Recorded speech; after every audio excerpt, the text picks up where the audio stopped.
Hello there, and welcome back to Tech Tuesday. So it said Let's Play Tech Tuesday, so I don't think we play them. Today we're looking again at the AMD Ryzen 7 1700 8-core processor, but this time we're going to do some more synthetic stuff and some benchmarking. So we're kind of doing it the opposite way around to what most people do, because we kind of did the real world testing stuff last week. I'm also not going to be comparing it to another CPU this time, though I may do a potted version of this against the Phenom 2 again at some point. I do just need to rebuild that system first. But anyway, on with this episode. So we're going to look at 4 different clock speeds for our benchmarking and kind of contrast and compare these. So we're going to look at 3 GHz, which is kind of the base clock for the 1700.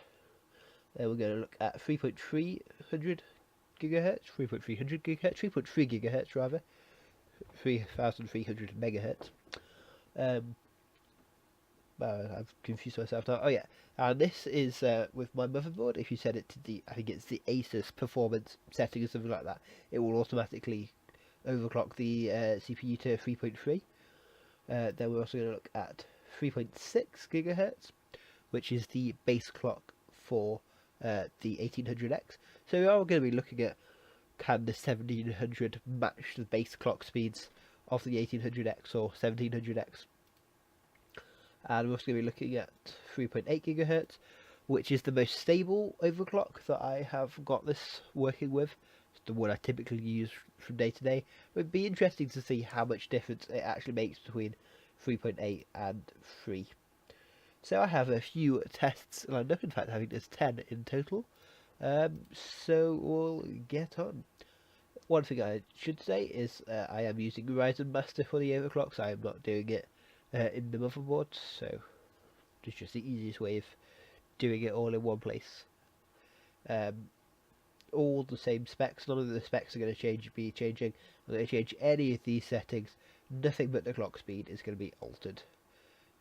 Let's see how we go.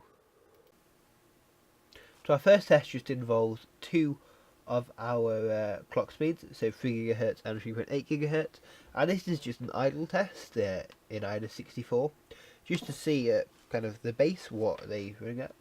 So when we were testing, the CPU utilization on the 3 GHz was about 6%, and it was running at about 40 centigrade.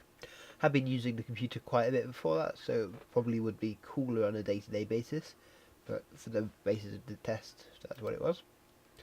And then it was 42 at 4% on the 3.8 GHz band.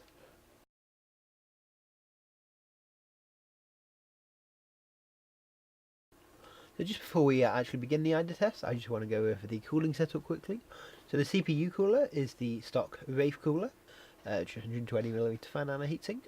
Then on the front of the case, definitely not zip tied on, I've got an 120mm fan, which is, I believe, is a Cooler Master Red Sickle fan, and that is bringing air into the case, and it's coming in through a third-party grill. And then finally on the back, I've got 2 fans, which are taking it out of the case, both 80mm from Arctic. And the reason that they look slightly different in these shots is the bottom one is on Molex, so it's always running at full speed, whereas the top one is controlled from the motherboard. So these 4 fans all work together to keep the system cool, and they typically work quite well. On to the IDA test. So our second test involved running IDA at the stress test just on the CPU.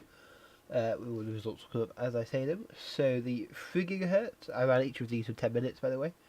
So the 3 GHz clock speed came out as 61 centigrade. The 3.3 came out as 63 centigrade.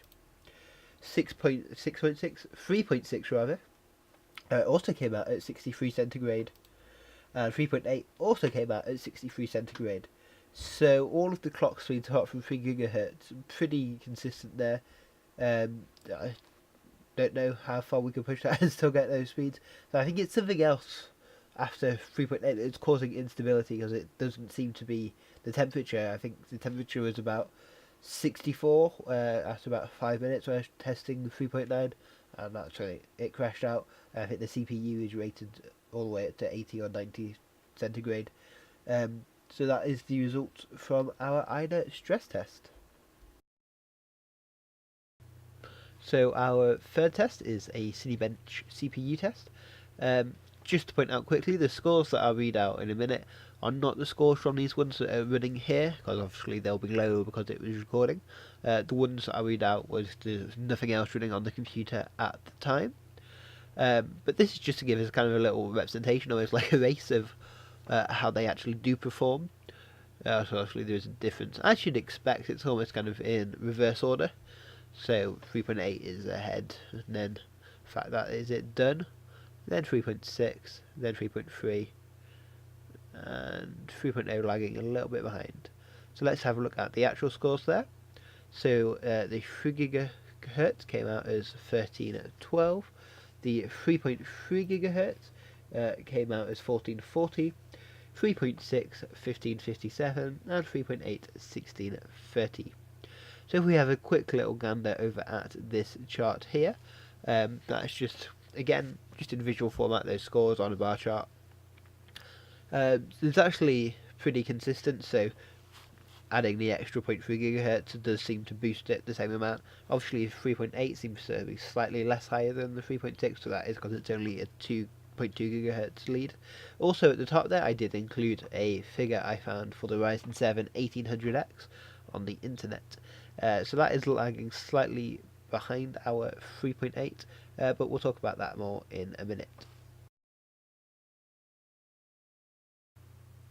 So now our Geekbench single scores. So we had 3 gigahertz, which came out as 3,473.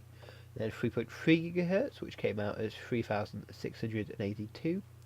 3.6, which came out as 3985, and 3.8, which came out as 4152. Again, we have a graph, and the trend seems to be pretty similar again. The more clock speed you have, the higher it goes, and it seems to be pretty consistent. Although this time the 1800X, which I found online, well, this one didn't state if it had been overclocked or not. The Cinebench one definitely hadn't been overclocked. But I think it was probably at stock. But the 1800X does seem to be quite a bit higher here. But let's check out the multi-core scores.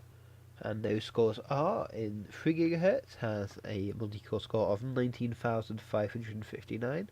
3.3 gigahertz has a score of 19,932. 3.6 has a score of 22,282.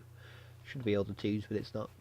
And then 3.8 gigahertz has a score of 23,156. Coming then again to the graph. Just a bit different this time. We've not quite got the same trends. So 3.3 and 3, there's not a massive jump from 3 to 3.3. And the same with 3.6 to 3.8. It's a little bit of a bigger jump between 3.6 and 3.8 than there is between 3 and 3.3. But 3.3 to 3.6 has this massive jump. And if I can get it at a higher clock speed, it'll be interesting to see how that continues. And then the 1800X is quite a long way ahead still on our multi-core score, but I think it's a little bit closer than it was on the single core score.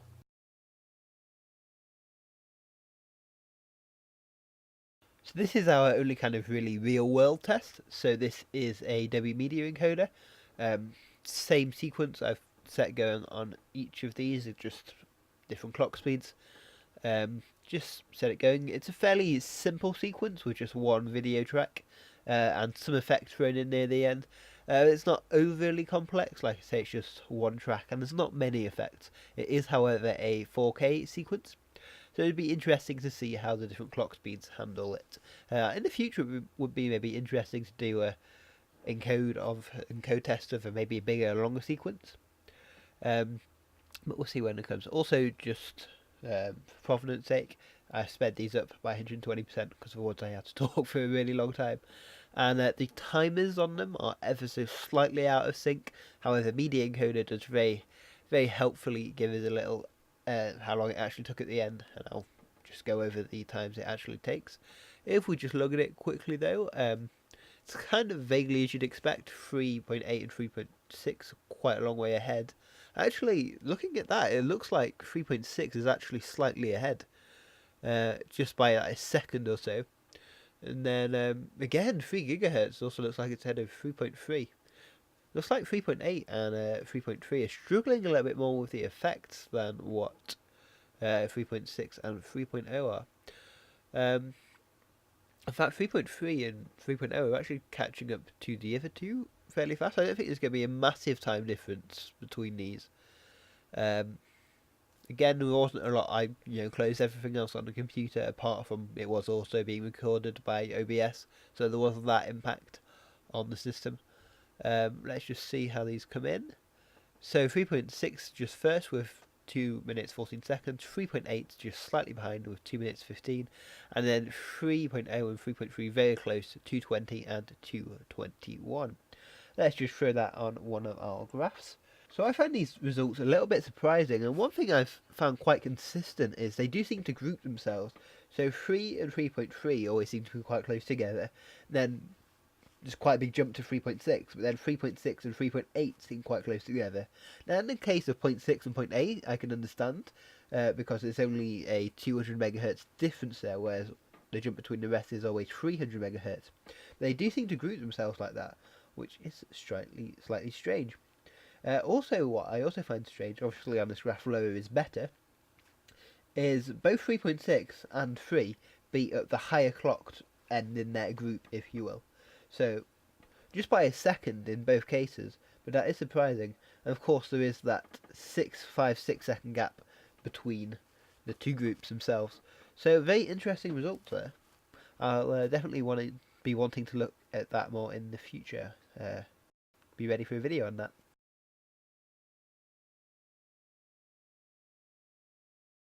So these next series of benchmarks are more looking at graphics performance between the CPU and the GPU. So obviously the only thing that is changing is the clock speeds. The GPU is still the GTX 960 and no settings on that are being changed. So first off we're looking at the Cinebench OpenGL test. And the results from that will come up on the screen as I say them, as always. So the 3 GHz averaged at 77.42 frames per second. 3.3 averaged at 78.8 FPS. 3.6 averaged at 83.31, and 3.8 averaged at 88.15. So if we just have a quick look over at the graph, again 3 and 3.33 not that different, about a frame in it really. Frame and a half, and there's quite a big jump from 3.3 to 3.6 of 5 frames, and then a similar jump from 3.6 to 3.8. Yeah, so that's it. So it does make a difference in the graphics performance. So the higher it is, the better frame rate you'll get, which is probably to be expected. Let's look at the next one.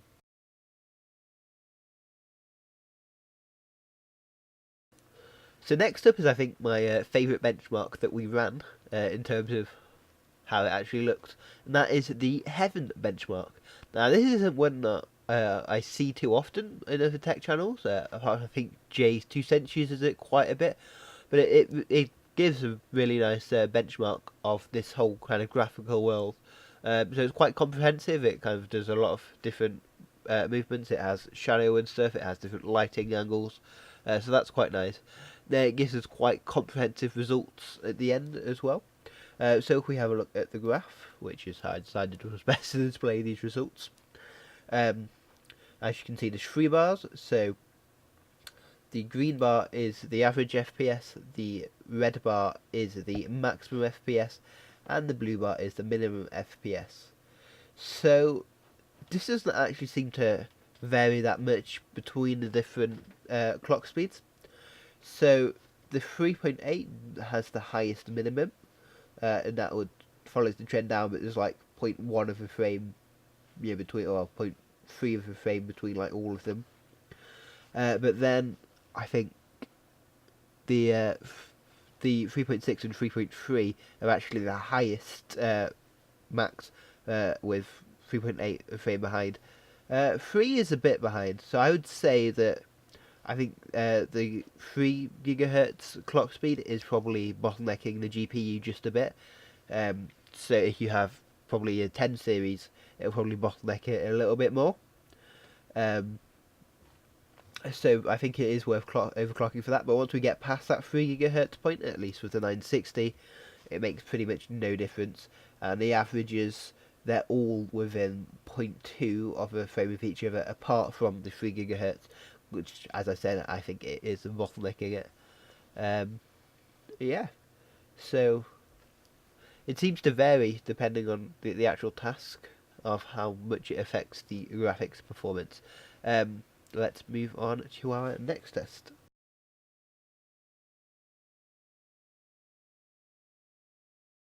So I wanted to run a few actual gaming benchmarks, just to see how those compare. So this is our first game, which is Dirt 3. So I think all of these settings on this, for all of them, were maxed out. So let's see how well that responds. So again, I've just shown this in the graph format, and the green is the average and the blue is the minimum. So looking at the average, there's like no difference across them. So 3.3 is actually a little bit less than all of them, and then 3.6 and 3 are both 107.21, and it's like, what, 3/10 of a frame ahead to 3.8. The one thing that I have noticed is that the lower end, the minimum frame, it seems to be higher the higher the clock rate, the clock speed rather. So the minimum is actually, what, 3 frames per second higher on the 3.8 than the 3 gigahertz. Interestingly, that I've noticed here is the 3.3 is actually lower on the minimum and on the average than all of them, including the 3 gigahertz, which is clocked less. And I think I did actually rerun this test on that, because I noticed that it did the same thing. So that is a little odd. But once we get past that 3.6 and 3.8, it's very consistent. So I don't think you'll get a lot more gaming performance going higher than that. The bottleneck doesn't seem to be here in the same way in the 3, so the 3 is performing pretty much just as well as any of the rest.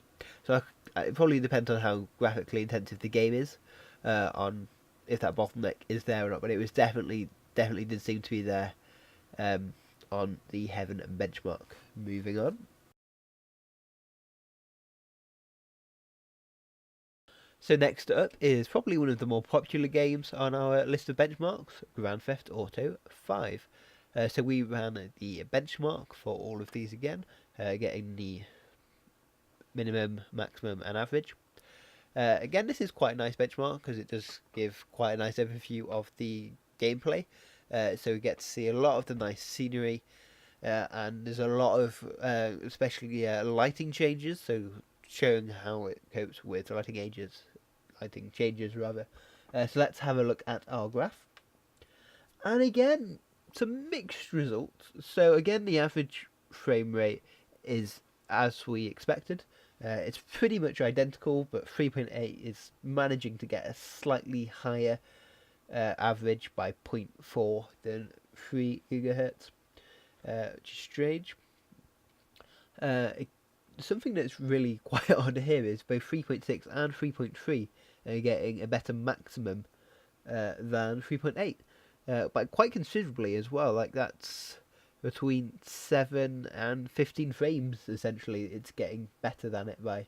However, 3.8 is the most consistent on the low end, so it's bottoming out at 26.8. In fact, 3.3 is only just behind that with a score of 26. 3.6 being oddly behind there, on a minimum of 22.6. Again, I think the graphics card is being bottlenecked by the 3 gigahertz, as that is at the lower end on the whole. I am surprised about why the 3.8 is giving actually quite bad rates compared to the others. The only thing it's actually doing pretty well on is the minimum, which isn't ideal. I don't know why that was. Again, nothing in the background, just a game. Again, when I recorded this with OBS, that score did not count. That was just for the visuals. But yeah, so mixed bags, slightly more interesting I think than some of the other ones. But for now, let's move on to our next test.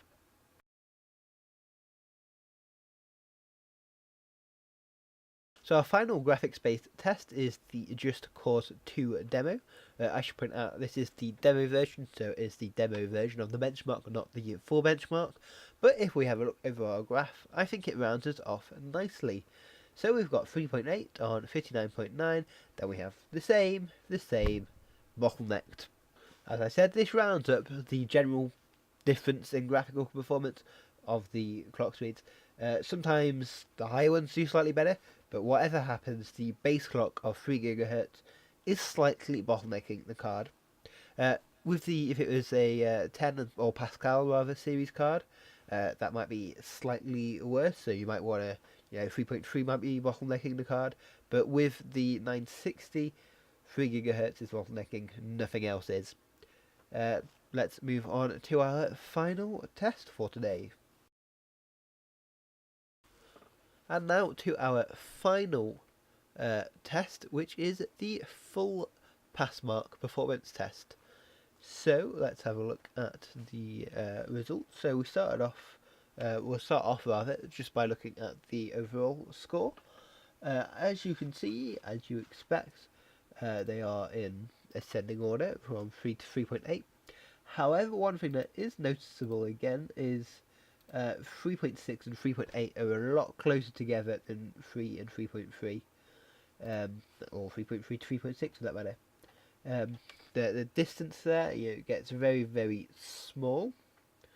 So overall, there isn't actually a massive difference, I don't think, between these two clock speeds. Let's just have a look now at the CPU mark in particular. So this is mainly a CPU benchmark. So obviously this is probably the main result that we should be looking at in this area.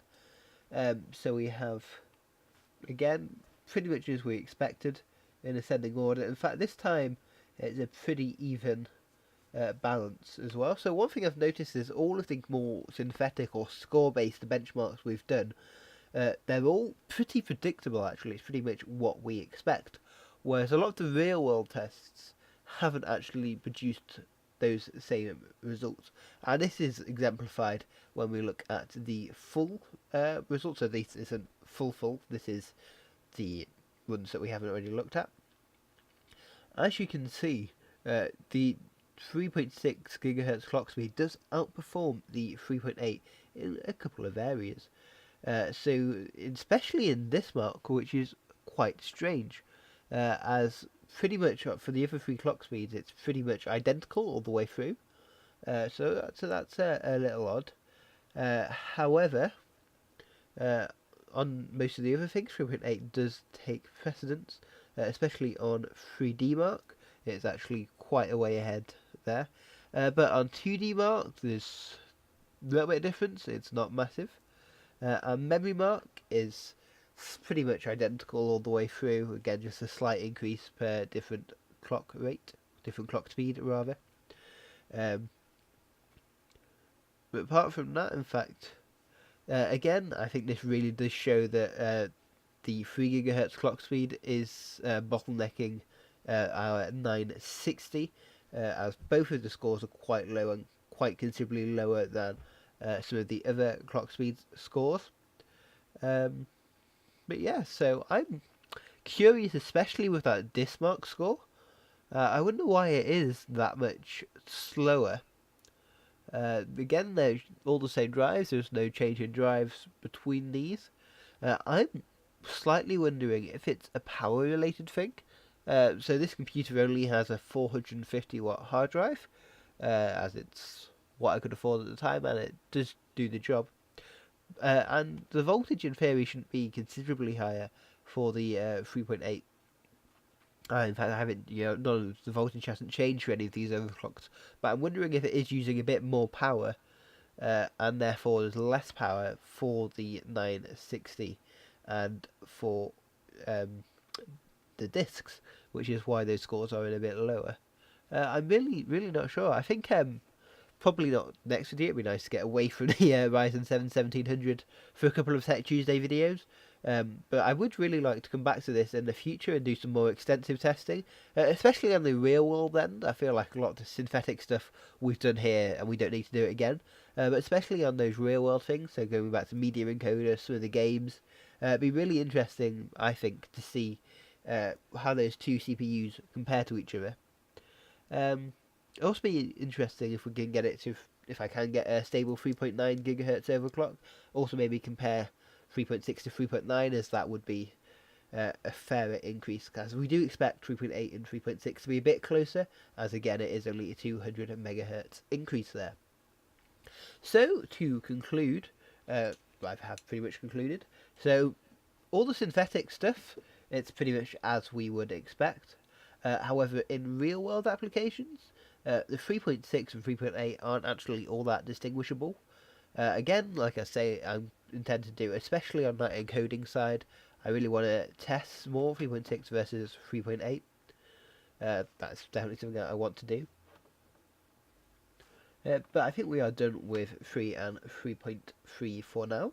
So again, if you do have a Ryzen 7 1700 and a 960, probably 3 gigahertz is going to be bottlenecking your GPU just a bit, so I would definitely consider an overclock to at least 3.3 or 3.6.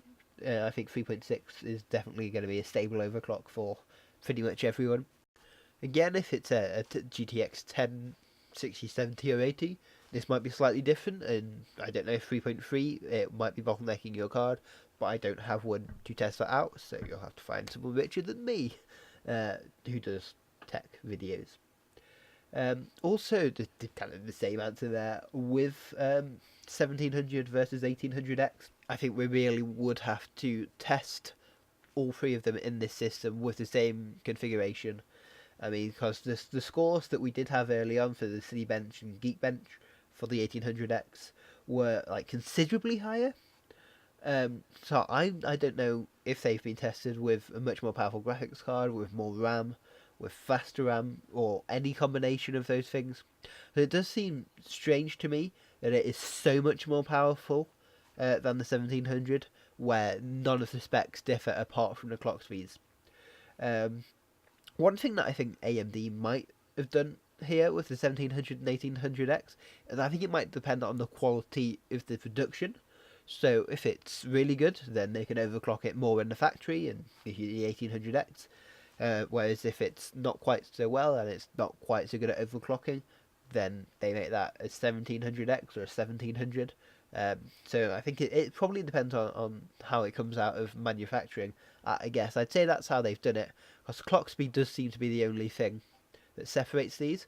But again, in a wider field, like I would want to run a like-for-like test, and I don't have a 1700X or an 1800X to test that theory out with.